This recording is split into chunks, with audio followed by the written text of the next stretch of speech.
पश्चिम रेल्वेची वाहतूक आता पूर्वपदावर आलेली आहे। वांद्रे माटुंगा रोड स्थानकाच्या मध्ये तांत्रिक बिघाड निर्माण झाला होता, त्यामुळे वाहतूक विस्कळीत झालेली होती।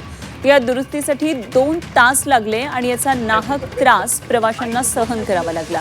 प्रवासी अक्षरशः रेल्वे रुळावरून चालत जाताना दिसले आणि याचा आढावा घेतला आमचे प्रतिनिधी सीमा आढे यांनी।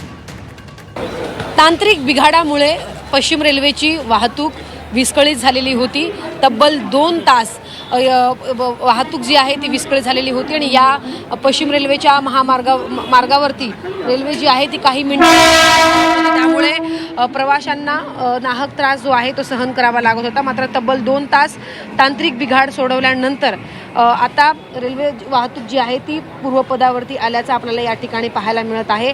जेव्हा तांत्रिक बिघाड सोडवण्याचं काम सुरू होतं तेव्हा पश्चिम रेल्वेची वाहतूक काही वेळा उशिराने धावत होती, त्यामुळे रेल्वे स्थानकावरती, दादर रेल्वे स्थानकावरती गर्दी जी आहे ती आपल्याला पाहायला मिळत होती। मात्र आता बिघाड दुरुस्त झाल्यामुळे पूर्णपणे वाहतूक जी आहे ती पूर्वपदावरती आल्याचं आपल्याला पाहायला मिळत आहे। मात्र सकाळच्या सत्रात झालेल्या बिघाडामुळे आठवड्याच्या पहिल्याच दिवशी रेल्वेने प्रवास करणाऱ्या नागरिकांना, मुंबईकरांना मात्र त्रास जो आहे तो सहन करावा लागला होता। व्हिडिओ जर्नलिस्ट प्रकाश सीमा आढे, झी 24 तास, मुंबई।